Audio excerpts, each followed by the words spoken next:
여성의 아름다움과 모성의 상징인 유방. 하지만 유방암 발병률이 급증하며 여성의 건강을 위협하고 있습니다. 유방암의 위험 인자는 많지만 발병 원인이 정확하지 않아 여성에게는 막연한 두려움으로 다가오는데요. 특히 유방암은 가슴을 절제해야 하는 수술 때문에 여성들은 치명적인 상실감을 겪게 됩니다.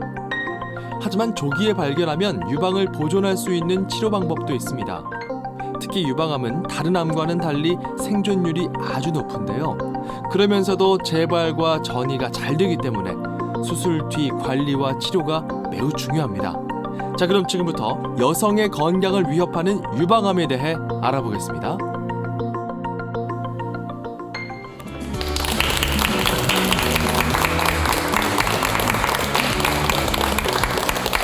안녕하십니까. 건강을 지키는 약속 TV닥터입니다. 자, 이제 본격적인 추석 연휴 시작입니다. 빠르면 오늘 저녁부터 귀성길에 오르는 분들 계시겠죠? 이제 가족들 볼 생각에 마음은 들뜨기도 하지만 음식 장만하랴 또 손님 맞을 준비하시랴 참 명절은 즐거우면서도 특히 여성들이 참 피곤합니다. 그러나 스트레스를 너무 많이 받지 마십시오. 여성 건강을 해칠 수가 있습니다. 이런 스트레스 때문에 또는 여성 호르몬의 영향으로 최근 우리나라의 그 여성암, 유방암 발병률이 급격하게 오르고 있다는 사실 아십니까? 전체 여성암 발병률 중에서 2위를 차지하고 있는 것이 바로 유방암인데, 유방암 하면 왠지 가슴을 다 이렇게 절제해야 될 것 같은 부담감 때문에 가장 여성들이 무서워하는 질환 중 하나이기도 하죠. 오늘 좀 정확하게 알아보도록 하죠. 오늘은 여성의 건강을 위협하는 유방암 진단과 치료 방법 알아보겠습니다. 유방외과 이석재 전문의 모셨습니다. 안녕하십니까? 안녕하십니까? 그렇죠? 그동안 우리가 유방암 하면 주로 이제 중년 이후의 여성들이 좀 주의해야 할 질환으로만 알고 있었는데 최근에는 젊은 여성층에게도 많이 발병한다는 뉴스를 접하고 있습니다. 예, 실제로 임상에서도 그렇습니다. 현재 서구화된 생활 습관하고 이제 조기에 생리가 시작되면서 이제 젊은 분들 퍼센테이지가 많이 늘고 있고요. 네. 이는 아무래도 좀 더 늘지 않을까 하는 그런 추세로 보이고 있습니다. 그러니까 증가 추세는 앞으로도 더 계속될 것이다 이렇게 예측해 예. 주시네요. 그럼 실제로 그 발병률 지금 2위라고 말씀을 드렸는데 어느 정도나 되죠, 구체적으로? 통계 자료를 보면서 설명을 드리면 네. 2008년도에 전 세계적으로 14만 명 정도 발병해서 전 세계적으로는 여성암 1위에 해당을 합니다. 다만 우리나라의 경우에는 1996년도만 해도 한 해에 3,800명 정도 보였던 것이 네. 2010년도 되면 16,398명, 한 15년 사이에 5배 가까이 증가했습니다. 급격하게 지금 그래프를 봐도 막대 그래프가 아주 가파르게 상승하는 모습을 볼 수가 있는데 놀랍네요. 이유가 그렇습니다. 있습니까? 예, 특히 우리나라 유방암 발병률 상승 곡선은요, 같은 이웃 국가인 일본이나 중국보다도 훨씬 높은데, 네. 이는 아무래도 이제 저희 나라 여성분들의 생활 습관이 좀 바뀐 데 기인이 되죠. 유방암의 원인은 일단 유선의 에스트로겐, 여성 호르몬 자극 때문에 생긴다고 보면 가장 단순합니다. 네. 따라서 에스트로겐 자극 기간이 길수록 유방암 발병률이 높아지게 되는데 아무래도 갈수록 초경이 빨라지죠.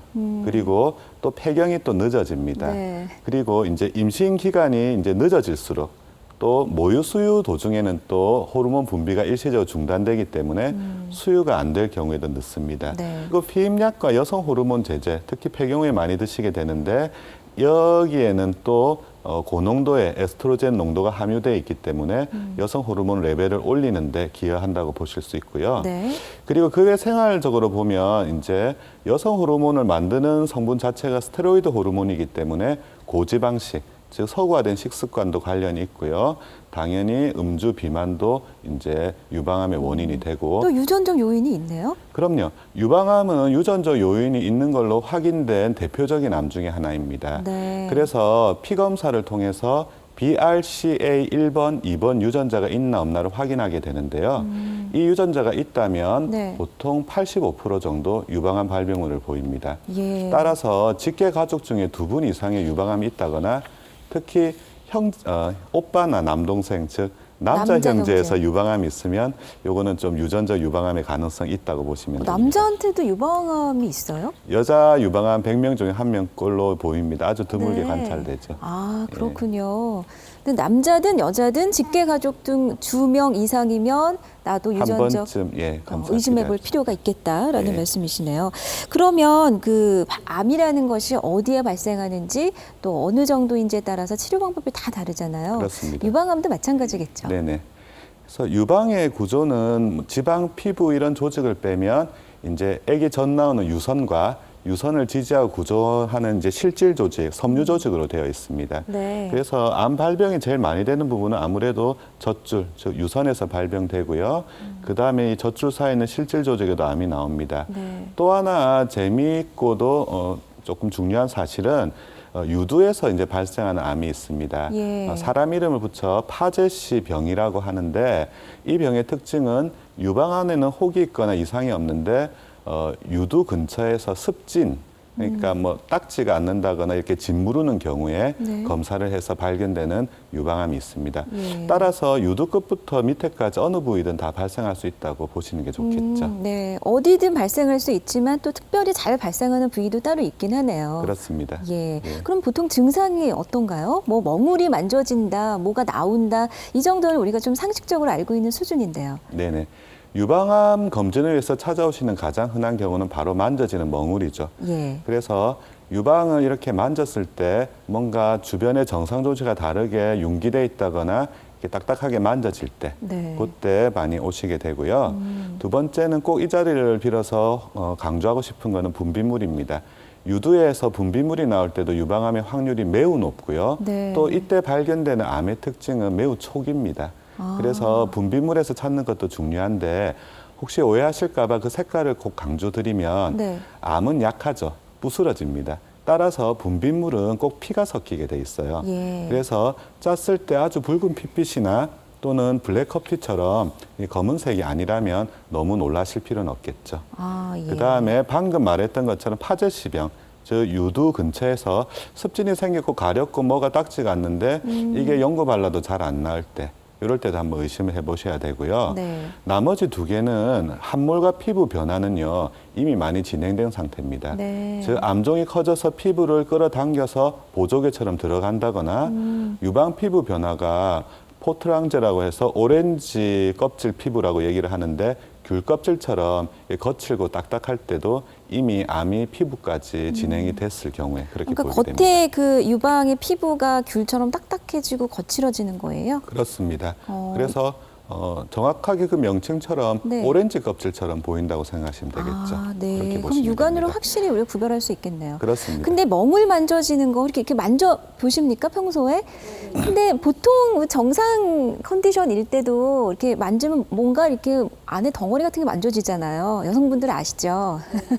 근데 그거를 어떻게 이게 이상한 멍울인가? 내가 알기는 좀 힘들 것 같아요. 구별하기가. 그렇습니다. 그래서 실제로 멍울이 작은 경우에는 의사도 손으로 만져지기 많이 어렵고요. 예. 또 그리고 만지실 때도 이렇게 너무 주무르듯이 만지면 표가 잘 안 납니다. 그래서 항상 나중에 다시 한 번 더 설명드리겠지만 네. 제일 좋은 방법은 손에 샤워하실 때 비누 거품을 충분히 묻히신 후에 회오리처럼 구석구석 이렇게 손으로 쓸어보는 게 중요합니다. 예. 가시다가 뭐가 좀 걸리는 느낌 그런 때 우리 보통 멍울이 이제 만져진다고 보시면 됩니다. 네. 그러니까 이렇게 만지는 것이 아니고 이렇게 네네. 쓸어주듯이 만졌을 그래야 때 더 표가 잘 뭔가 나죠. 걸린다. 그럼 예. 이상이 있다고 봐야 된다. 근데 멍울이 있다고 해서 다 안 좋은 건 아니죠. 어떤가요? 그렇습니다. 모형을 지금 제공해 예, 예. 주셨는데요. 단면이네요, 유방에. 그렇습니다. 제가 이제 유방 멍을 설명드릴 때 제일 비교하기 편한 게 이제 식빵으로 많이 비유를 하는데 식빵이요? 예. 먹는 식빵. 예, 빵을 잘랐을 때 예. 이제 쉽게 비유하면 암은 호두라고 생각하시고요. 그다음에 양성 종양은 잣이나 건포도 같이 매끈하고 작은 거라고 생각하시면 되고요. 네. 실제로 많은 분들이 걱정하고 놀라서 찾아오시는 낭종, 무록은 무록. 실제로 입체적인 덩어리가 아니고요. 예. 그냥 유선이 늘어난 구멍이라고 생각하시면 되겠습니다. 네. 따라서 낭종에서는 거의 암으로 갈 확률이 없고요. 양성 종양도 크기와 모양에 따라서 암으로 진행하기 때문에 너무 멍울이 만져진다고 크게 걱정하실 필요는 없겠죠. 아니 근데 뭐 낭종, 물혹이 있든 또는 종양이라도 양성이든 여성의 입장으로서 본인의 입장으로서는 걱정이 되지 않을 수가 없거든요. 그렇죠. 그러면 종양이 다행히 악성이 아니라 양성이라 하더라도 그냥 둬도 되는 건가요? 치료가 필요하진 않은지요? 이 질문이 사실 가장 이제 애매해요? 어려운 질문 중 하나인데 네. 혹이 있다고 해서 또 다 제거할 필요는 없거든요. 그래서 이 판단을 차츰 잘못하게 되면 또 필요 없는 종양을 적출하라고 권유하는 그런 또 과잉 진료가 생길 수 있고요. 네. 그렇다고 너무 또 무시하고 넘어가다가 또 다음에 암으로 진행했을 때 또 환자분에게 원망을 들을 수가 있겠죠. 그러네요. 그래서 여러 가지를 보는데 예. 방금 말한 것처럼 멍울이 다 암이 아니고요. 그 또 검사를 하는 조건에는 뭐 크기가 크다든지 네. 또는 모양이 좀 암종에 가깝다든가 또는 마지막으로 아까 설명드린 것처럼 가족 중에 유방암이 있을 때 그럴 때 좀 권유한다 이렇게 생각하시면 되겠습니다. 네, 그러니까 양성이라 할지라도 여러 가지를 좀 고려한 다음에 이제 전문가가 판단을 하는 거네요. 그렇습니다. 예. 자, 실제 유방암 진단을 받고 치료를 받으신 50대 환자 두 분이 계셔서 만나봤습니다. 한 달 전부터 이렇게 유방을 만져보니까 몽우리가 만져지더라고요. 하루는 샤워를 하는데요. 이쪽이 이상해요. 좀 약간 이렇게 딱딱한 몽우리가 잡히는 것 같아서 이제 저 혼자 한 일주일 고민을 했어요. 그래갖고 와서 이제 검사를 시작하고 수술을 하게 된 거죠. 미뤘었죠. 그러니까 이제 이렇게 해보다가 샤워를 해보다가 몽우리가 잡혀서 병원에 오게 됐어요. 네. 증상은 있었는데요. 이쪽 임파선 쪽이 좀 찌릿찌릿하면서 여기 목이 좀 부었어요. 그렇게 해가지고 그냥 늘 기분이 너무 안 좋았어요. 안 좋았는데 건강검진을 했는데 이제 한 번 더 하라고 하시더라고요. 그래서 갔는데 조직 검사 해야 된다고 하더라고요. 그렇게 해서 발견하게 됐죠. 평소에 좀 해보셨어요? 그건 아니고 이제 이쪽에서 이제 젖 같은 게 조금 이제 이렇게 나온다고 했는데 그게 유방암이 되면 젖이 나온다고 하더라고요. 그래도 그런 줄은 몰랐죠. 아, 초기 증상이 있으셨네요. 그러니까 유즙이 나왔다. 예, 아마 혈성 분비물로 내원하신 분으로 기억되는데 네. 예, 그래서 좀 전에 말씀한 것처럼 유즙일 때 발견이 의외로 꽤 많고요. 그리고 또 이때는 저분도 치료가 참 잘 되셨는데 네. 초기가 좀 많으세요. 아, 예. 그러니까 뭐든지 암도 그렇죠. 유방암 특히 조기 발견이 그만큼 중요하네요. 그렇습니다. 그 병기가 어떻게 나눠지면서 어느 정도 영향을 미칩니까? 치료하시는데? 모든 암이 다 마찬가지겠지만 영기부터 이제 사기까지 이제 암을 나누게 됩니다. 예. 그래서 영기는 상피내암이라고도 표현하는데 거의 재발률이 없다고 보시면 됩니다. 네. 통계에 따르면 한 5% 정도 재발을 한다고 돼 있는데 실제로는 그렇게 흔하진 않고요. 네. 그다음에 이제 임파가 타지 않고 암 크기가 2cm 밑일 때 우리가 일기라고 합니다. 임파 타지 않는다는 건 번지지 않았다? 그렇죠. 이제 임파로 전이가 없다는 뜻이죠. 예. 그런 경우에는 뭐 재발률이 한 15% 정도 보고가 되고 있고요. 네. 이제 암이 2cm가 넘거나 또는 임파 전이가 시작됐을 때 병기에 따라서 3기에서 4기로 나누게 되는데 예. 이런 경우에는 거의 뭐 재발률이 60% 이상 된다고 보고가 돼요. 아. 그러나 실제로 임상에서 봤을 때는요. 요즘은 뭐 3기 이상 4기라 하더라도 재발이나 전이율이 급격히 좀 줄어드는 경향이 있습니다. 네. 추후에 말씀드린 이제 수술 후 적극적인 치료가 많이 동반되기 때문이죠. 그러면 그만큼 검사가 상당히 중요하겠죠. 지금 몇 기의 진단을 받는 건지. 그렇습니다. 네. 유방암의 생존율, 재발률에 가장 중요한 거는 뭐 다른 암도 마찬가지지만 바로 몇 기에 발견되느냐가 제일 중요하죠. 자, 그러면 유방암 검사는 어떻게 하는 것인지 검사 방법을 좀 보도록 하겠습니다. 먼저 유방암 검진을 위해서 오시게 되면 제일 먼저 편하게 하는 것이 유방 촬영술입니다.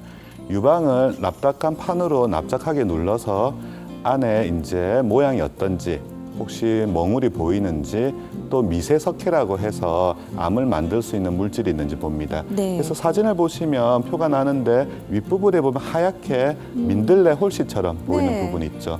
제가 보기에는 암으로 많이 의심이 되고 있습니다. 위에 따라 피부도 좀 함몰됐고요. 예. 그 다음에는 이제 초음파 검사로 넘어가는데 유방 엑스레이가 숲을 본다면 초음파는 나무를 본다고 생각하시면 됩니다. 유방 단면을 찍어서 안에 혹이 있는지 있다면 바로 그 자리에서 요즘 어떤 혹인지도 대체적으로 맞춥니다. 네. 그리고 좀 전에 설명한 것처럼 검사를 해야 될 건지 관찰을 해야 될 건지 결정할 수가 있죠. 지금 이 뭐가 사진의 보이네요. 유방암입니다. 보면 아까 호두라 얘기했는데 울퉁불퉁하게 보이죠. 예. 저 테두리가 꽃잎처럼 울퉁불퉁하고 안에 하얗게 보이는 게 바로 미세석회인데 미세석회 들어있고요. 또 하나 특징은 암이 위로 자랍니다. 즉 옆으로 지나가는 게 아니라 위로 서서 보이게 되죠. 네. 이렇게 해서 이제 하진을 의심하면 여러 가지 방법으로 제거와 조직 검사를 시행하는데 지금 보시는 화면은 맘모톰 검사라는 거고요. 맘모톰은 쉽게 설명드리면 바늘 안에 대패하고 전기 청소가 있다 생각하시면 돼요. 무섭게 말씀해 주시는데. 아니요, 안 무섭습니다. 이거를 환부에 찔러서 혹을 네. 찾아서요. 혹을 잘라낸 후에 아. 이제 흡입을 해서 뒤로 예. 빼내게 되죠. 그래서 저렇게 혹이 있으면 이제 찔러서 긁어낸 후에 이제 뒤로 빼서 꼭 저렇게 한번 담기 전에 확인을 하고요. 네. 그리고 포르말린 통에 담아서 병리과 전문의에게 보내서 이제 정확한 진단을 하게 됩니다. 예. 그럼 순서대로 지금 말씀해 주셨네요. 우리 왜 건강검진 받을 때 한 번씩 받으시죠? 아픈 검사 있잖아요. 유방을 이렇게 납작하게 눌러가지고 그런 유방 촬영을 먼저 하고 좀 이상하다 싶으면은 초음파로 그 숲을 봤으니까 나무를 좀 보고 예.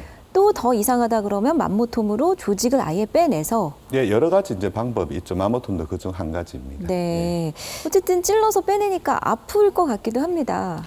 글쎄요, 뭐 남자인 제가 말씀드리긴 뭐하지만 네. 일단 통증과 흉터가 없다고 설명을 드립니다. 네. 통증은 국소 마취를 해서 하기 때문에 그렇게 심하지는 않고요. 그리고 10분 이에 검사가 된다고 했는데 개수나 크기가 작다면 뭐 2, 3분 안에도 가능합니다. 네. 그리고 가장 큰 장점은요. 한 번에 끝낼 수 있죠. 즉 검사 제거가 동시에 이루어지고요. 흉터는 거의 바늘이 좀 커요. 그래서 약간 손톱으로 살짝 누른 정도 표가 나는데 이것도 조금 지나면 이제 많이 없어지게 되죠. 예. 그리고 원래 3번 충분한 조직 채취 가능하다고 했는데 원래 목적은 이거예요. 미국에서 만들어졌을 때는 바늘 검사가 부정확하고 칼로 째면 너무 번거로우니까 많은 조직을 얻기 위해서 네. 하게 됩니다. 그래서 검사 결과는 100% 정확하고요. 예. 그리고 뭐 작은 종양이라고 했는데 뭐 의사의 술식에 따라서는 3cm 이상 크고 여러 개의 종양도 그 자리에서 바로 제거가 가능합니다. 네. 그래서 일단은 병변을 완전히 없앤 후 정확한 검사가 들어갈 수 있다는 그런 장점이 있죠. 네. 그러니까 조직을 충분하게 채취하기도 하지만 나쁜 조직은 아예 거기서 제거할 수가 있네요. 사이즈만 작다면. 그렇습니다. 그래서 양성 종양은 100% 완치를 시키는 게 목적이고요. 예. 지금 뭐 여러 가지 테크닉이나 학회 보고에 의하면 뭐 유방의 염증 때문에 생긴 고름도 빼내고요. 그리고 작은 아까 연기암도 네. 맘모톰으로 뭐 치료를 하겠다고 보고를 하고 있는데 아직은 조금 이른 감이 있죠. 아, 암일 그렇군요. 때는. 예. 자, 유방암 검진 역시 조기 검진이 이제 중요하다고 하시는데 얼마 만에 한 번씩 받으세요? 유방암 1년? 1년에 한 번. 네. 뭐 정기 건강 검진 하게 되면은 이제 촬영을 1년에 한 번쯤 저희 여성들은 보통은 그렇게 받고 있는데 적당합니까? 어느 정도? 예, 많이 적당하시고요. 네. 예. 일단 의사 입장에서 보면 예. 조기 검진이 가장 좋죠. 그러나 현실적으로 유방 검진은 뭐 단순하게 피 검사, 엑스레이 검사가 아니라 좀 여러 가지 검사가 복합돼서 좀 시간이 길기 때문에 네. 현실적으로는 그렇게 자주 받기가 어렵습니다. 그래서 제 개인적인 의견도 중요하지만 우리 유방암 학회에서 권유하고 있는 사항을 말씀드리면 네. 30세 이상이 되면 한 번씩 아까 말씀드린 것처럼 샤워하실 때 한 번씩 만져주시는 게 좋고요.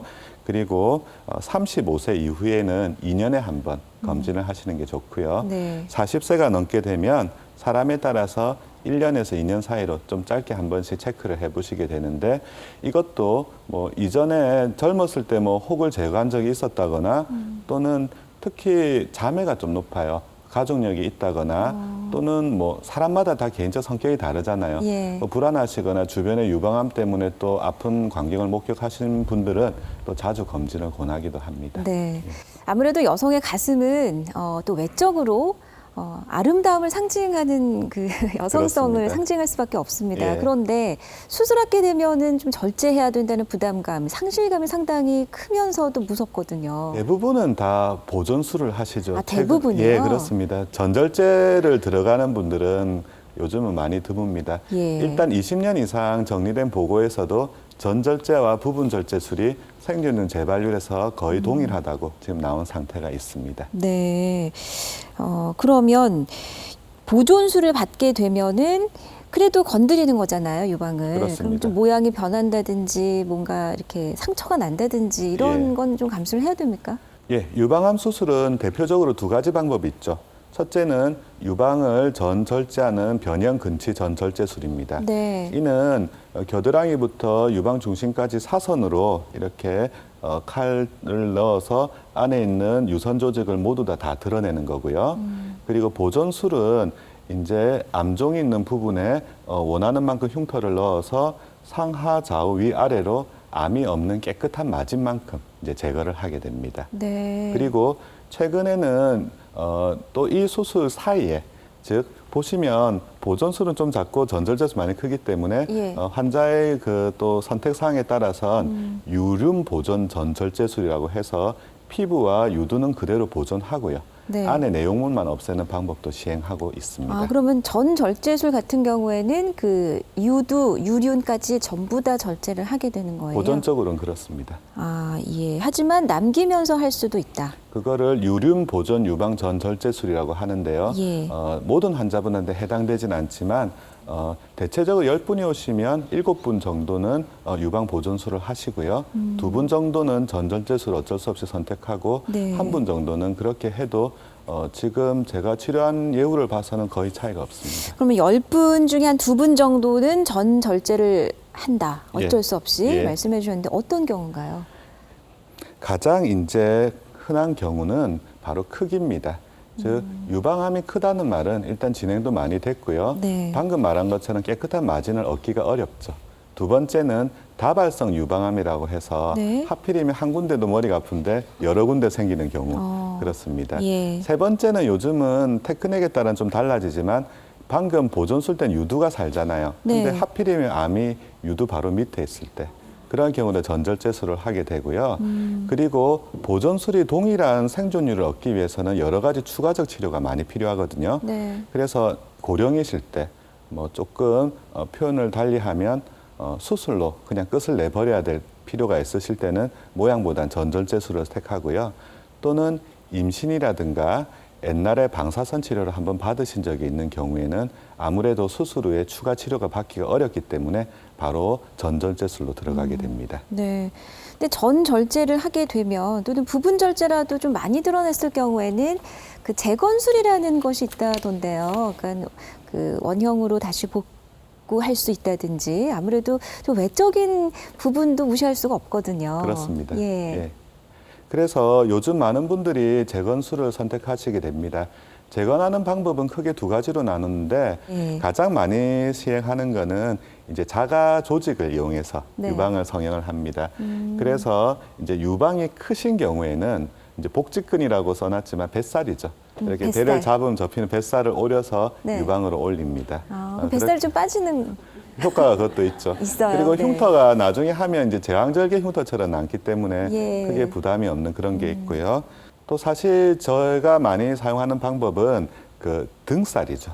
등에 이렇게 꽂아봤을 때 만져지는 그 부분을 이용해서 잡히는 돌립니다. 부분. 그렇습니다. 네. 이거는 이제 등배근이라고 하는데 등배근을 등에서 충분히 이제 추출해서 시소처럼 앞으로 돌려가지고 뗀 만큼 채우게 됩니다. 네. 그래서 자가 유방 보건술일 때 이 두 가지 방법을 많이 사용하시고요. 예. 그럼 재건술을 통해서 유륜이나 유두까지도 복원할 수가 있어요? 그렇습니다. 그래서 재건술을 하시게 되면 그 유륜도 나중에 이제 복원을 해야 됩니다. 네. 그래서 따라서 보존술일 때는 복원하실 필요가 없고요. 전절제술의 경우에는 수술 후 6개월, 그래서 충분히 치료가 끝났다고 본 후에 네. Z 칼집이라고 해서 부분을 Z 모양으로 오린 후에 끝을 올려서 꼬매서 올리고 그다음에 문신입니다. 문신으로 색깔을 넣어서 옆에 하고 맞춰주게 되죠. 네. 그래서 한 수술 후 6개월 이후에 원하실 때 아무데나 시행하실 수가 있습니다. 참 갈수록 그 수술의 테크닉이 참 많이 발전하고 있다는 생각 드시죠? 예. 그러면 유방암 수술을 받고 재건 수술은 바로 시행해도 되나요? 아니면 어느 정도 기간 필요합니까? 실제로 재건 수술의 시기는 본인이 결정을 이제 부탁드리는 경우가 많게 되는데요. 아무래도 동시에 시행하는 게 가장 좋죠. 네, 왜냐하면 동시에. 누구나 그렇듯이 수술 2번 받기 그렇게 좋아하지는 않고요. 그래서 치료를 한과 동시에 바로 네. 재건으로 나는 경우가 대부분 많고요. 그러면 재건 수술을 받든 안 받든 유방암 수술 후에는 회복 기간을 어느 정도로 보고 계세요? 보통 유방암은 그 장수술처럼 뭐 금식이 필요한 것도 아니고 뭐 기부술 해야 되는 것도 아니기 때문에 네. 다음 날부터 식사와 운신은 다 가능하시고요. 보통 상처 정리까지 합치면 한 10일 정도면 충분히 일상 복귀가 가능하시죠. 아, 그럼 수술 한 일주일 정도나 10일은 입원 기간이 필요한 거죠? 꼭 그만큼 입원하실 필요는 아, 그것도 없으시고요. 아니고요? 완전히 이제 뭐 물에 들어가도 될 정도는 한 10일에서 15일 정도 보시면 됩니다. 아, 그렇군요. 예. 근데 아까 말씀 중에 항암 치료 이후에 보조 치료가 또 중요하다고 하셨잖아요. 네네. 항암 치료가 반드시 계속 뒤따라야 되는 건가요? 그렇습니다. 유방암 치료가 최근에 획기적으로 발전할 수 있었던 가장 큰 요인은 항암제의 개발이 매우 큽니다. 네. 유방암은요, 항암제가 굉장히 많아요. 또 그리고 항암제도 굉장히 또 잘 듣습니다. 네. 그리고 심지어 표적 치료제라고 해서 이제는 원인에 맞춰서 암을 치료하고 예방하는 그런 약까지 또 나와 있거든요. 암 정복이 얼마 안 남았네요.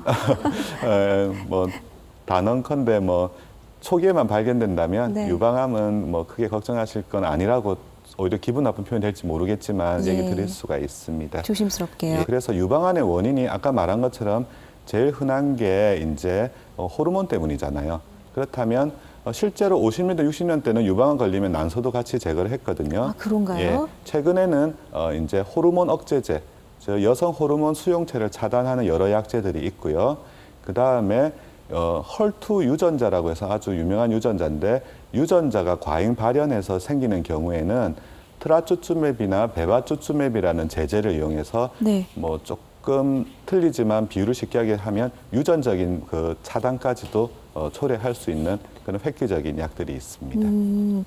이제 오늘 방청객 여러분이 많이 나와주셨는데 전부 여성분이시잖아요. 그러니까 오늘 좀 쫑긋하게 많이 기울이게 되시죠, 귀를. 네, 궁금한 점이 혹시 있으실 것 같은데 예, 어느 분이 좀 질문해 주실까요? 저희 딸아이가 29 미혼인데요. 네. 요즘 들어 생리 주기가 아닌데도 유방에 통증이 있다고 그래요. 근데 병원에 가서 검사를 받았는데 아무 이상이 없어요. 보통 생리 중일 때 있잖아요. 그 생리 유방 중이 아닌데도. 아닌데. 네. 그래서 검사를 받았는데 검사 결과는 아무 이상이 없다고 그래요. 근데 네. 왜 유방에 통증이 있는지 궁금합니다. 정말 때가 아닌데 왜 유방통이 생기는 걸까요? 난사이클릭 마스탈지아, 즉 비주기적 통증이라고 하는데 예. 실제로 참 많아요. 이것도 실제로 병은 아니고요.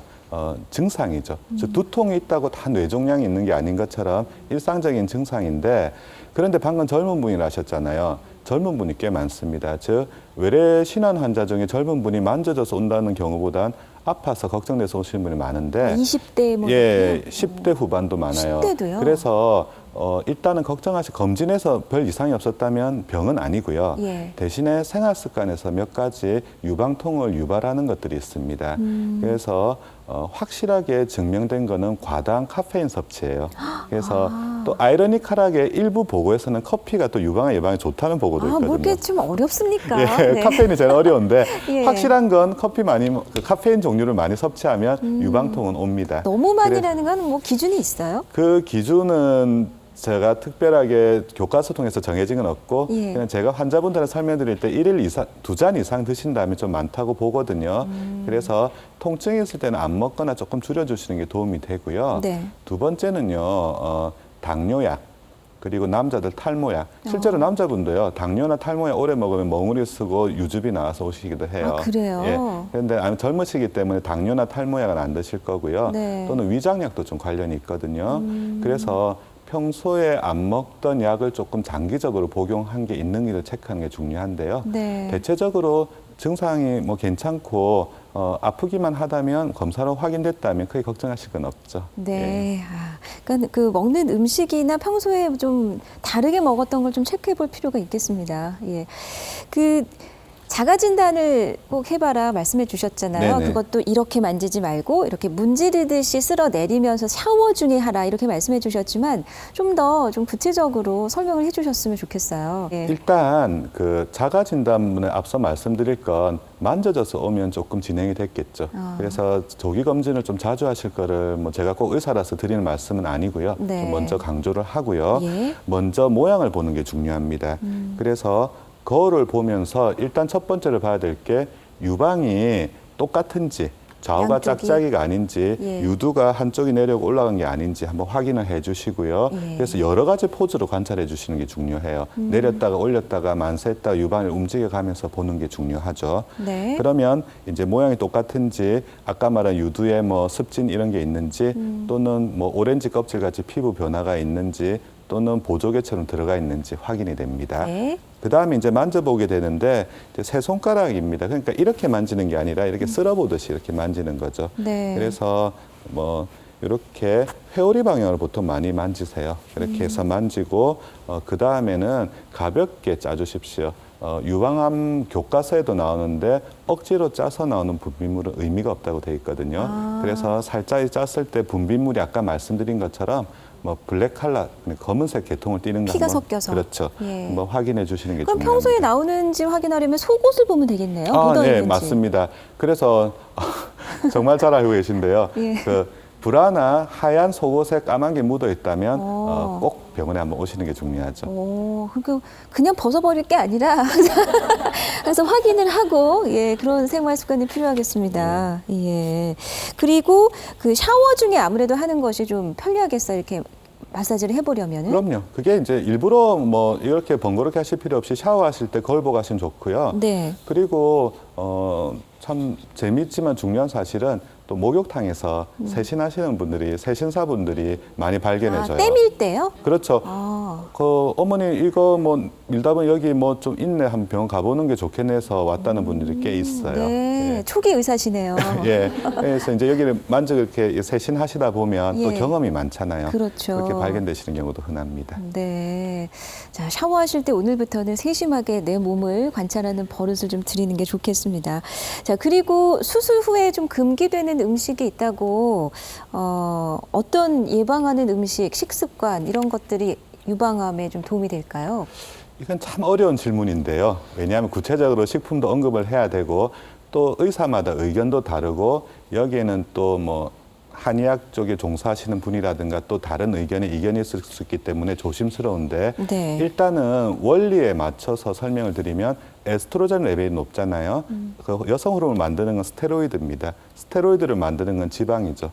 그래서 저지방식이 제일 중요합니다. 저지방식이 중요하고 그다음에 암을 억제하는 건 면역력이죠. 면역력에 도움이 되는 식품들을 복용을 하시는 게 좋습니다. 네. 그래서 뭐 저지방, 신선한 과일과 야채, 비타민C가 도움이 되고요. 좀 전에 콩에 대해서 언급하셨는데 콩에 있는 그 식물성 여성 호르몬 자체가 또 유방암을 만드는 나쁜 여성 호르몬이 부착되는 걸 방해한다는 그런 보고도 있기 때문에 일단 일상적으로 콩 제품 두유나 두부나 뭐 섭취하시는 거는 크게 어렵진 않습니다. 그리고 마지막으로 그 한국 유방암 학회에서 환자들에게 이제 도움이 되도록 만든 책자가 3년 전에 나왔는데요. 거기에 보면 실제로 여러 식품과 심지어 맨 마지막 거는 요리책처럼 돼 있거든요. 아, 진짜요? 거기서 언급된 거를 얘기를 하면은요. 예. 일단은 유방암일 때는 제일 좋은 식품 중 하나는 오메가3입니다. 아, 그럼 왜 그렇습니까? 바로 견과류가 불포화 지방산 농도를 낮춰서 네. 나쁜 에스트로겐을 만드는 것을 차단을 해주죠. 그래서 뭐 호두 한 줌 먹고 유방암 예방을 한다는 그런 말도 있어요. 네. 그래서 오메가3가 많이 중요하고요. 그 외에도 증명된 식품들은 뭐 최근에 아사이베리 주스 그것도 괜찮고요. 또 셀레늄이라고 해서 좀 이름은 생소한데 주변에 또 찾아보시면 구입이 가능합니다. 뭐 무슨 종합 비타민제 안에 들어있기도 한데 네, 네. 그런 식품들을 또 드시면 유방암에 많이 도움이 되죠. 그리고 생활 습관에서 조금 하셔야 될 거는 바로 이제 지나친 음주 자체도 이제 비만하고 원인이 되니까요. 예. 그리고 아까 잠깐 언급하고 갔는데 이 업종에서 종사하신 분에게는 조금 실례된 표현이지만 스튜디오스나 교대 근무 간호사 중에서 발병률이 높아요. 이게- 즉 낮밤이 바뀌는 거죠. 아, 그만큼 그래서 리듬이 중요하구나. 예, 생활 리듬을 조금 예. 편안하게 해주시는 것도 좋고요. 그리고 뭐 방금 말한 것처럼 뭐 결혼하고 출산이 계획이시라면 꼭 모유 수유 강제도 늦지 않겠죠. 그 네, 정도로 모유수유하는 주시하시면 동안에는 우리가 여성 호르몬에 그만큼 노출이 안 되니까. 그렇습니다. 예, 그만큼 세이브할 수 있다는 말씀이시죠? 예, 아기 위해서도 좋고 유방에도 좋죠. 네, 견과류, 오메가3 오늘 또 더 많이 섭취하셔야겠어요. 예, 오늘 여러 가지 말씀 오늘 선생님께서 해주셨는데 정말 이거는 더 강조하고 싶다 이런 말씀이 있으시겠죠, 마지막으로? 예, 이 강조 사항은요, 제가 처음 시작했던 것처럼 우리나라 유방암 특징하고 관련이 있는데요. 네. 발생률은 점점 높아지고 치료 효과는 다른 나라보다 좋아요. 그 말의 의미는 바로 이제 조기 검진이죠. 자꾸 원인을 호르몬으로 몰아가는데 이거는 사실 여자들한테는 어찌 보면 너무 가혹할 수 있습니다. 왜냐? 애기 자주 놓고 모유수유하고 뭐 결혼 일찍 하고 싶은 게 그거는 자기 개인의 결정은 아니거든요. 그렇죠. 그렇다면 어쨌든 간에 그게 원인이 된다면 좀 더 조기 검진 쪽으로 치우쳐 주시면 방금 보여드린 것처럼 좀 찝찝한 혹이 있다면 좀 편한 표현으로 수술하기도 전에 바늘로도 빼낼 수도 있는 거고요. 네. 또 그리고 어느 정도 검증된 의사가 본다면 이건 봐야 된다, 제거해야 된다 결정 내리면 일단은 마음이 많이 편하시죠.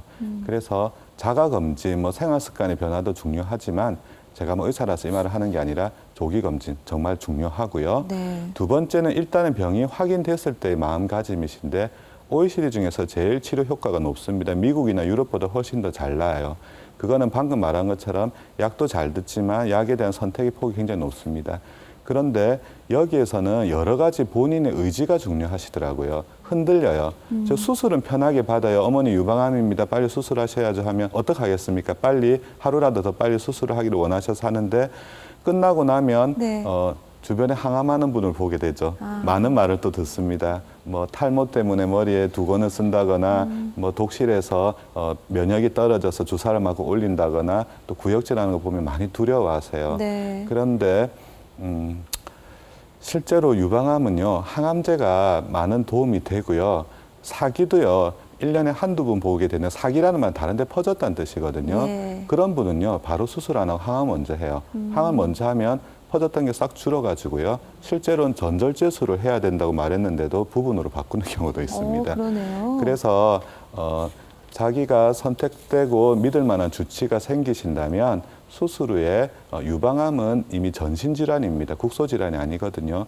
꼭 힘들다 생각하지 마시고 네. 때로는 의사한테 따지기도 하면서 또 자문도 구하면서 그 치료를 무사히 이겨낸다면 방금 말씀드린 것처럼 우리나라 유방암 치료율은 매우 좋기 때문에 꼭 좋은 효과가 있으실 것 네, 같아요. 왜 그렇게 치료율이 높은지를 알겠네요. 예. 예, 이렇게 희망적인, 긍정적인 말씀도 많이 해주셨습니다. 이제부터는 내 몸에 대해서 관심 더 갖기, 그리고 이제 이 힘든 명절 지내고 나면 우리 어머니 또 아내의 건강 한 번 더 챙기는 지혜가 필요할 것 같습니다. 자, 오늘은 유방외과 이석재 전문의를 모시고 유방암의 모든 것 알아봤습니다. 고맙습니다. 감사합니다.